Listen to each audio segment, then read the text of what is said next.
Okay, this one is going to really surprise you. I don't know if you've heard about this. This became a topic recently, interesting topic recently, around inhalers. Kirk's nodding his head because he's woke.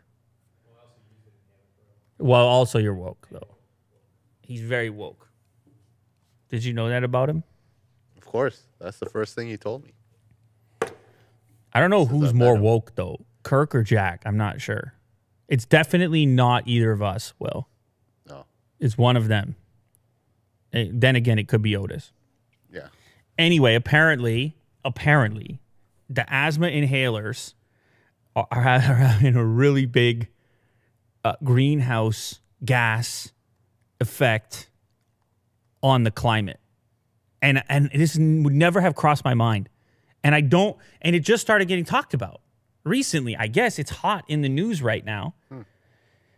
And it turned into some sort of social issue because some people are feeling, how can you shame someone who's trying to breathe, who needs the thing to breathe? It's kind of a weird scenario. But apparently there are more eco-friendly inhalers. Listen to this, okay? In the UK, this story is via the BBC. In the UK, so population of the UK is around 65 million. So much smaller than the US, for example. But in the UK in 2017, 50 million inhalers were prescribed. 50 million inhalers, 60 million people, something like that. That's a ton of inhalers, first off. Yeah. Yes, they're getting many throughout the year. 7 out of 10 of them were metered dose inhalers. Those are the type that contain greenhouse gases. The gas they contain is called hydrofluoroalkane. I had to split it up because look at that word. I don't know if you want to highlight it there, Will. Hydrofluoroalkane. It is the propellant used to squirt the medicine out of the inhaler.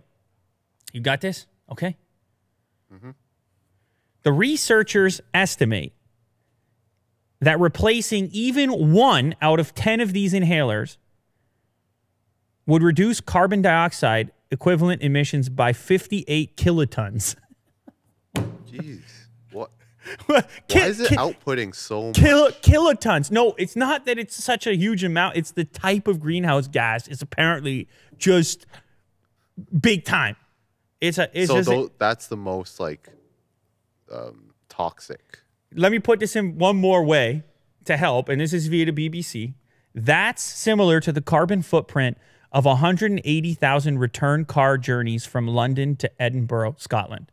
180,000 trips, car trips. If you replace 1 out of every 10 prescribed inhalers. So now we get into the weird woke zone of, hey, use the environmentally friendly one, but if the environmentally friendly one doesn't work as well for that individual, why are you using the one that's killing the environment I have to live in because you're squirting all day? You get into the weird zone. Mm-hmm. This thing really shocked me that I've seen these inhalers my whole life and you never consider.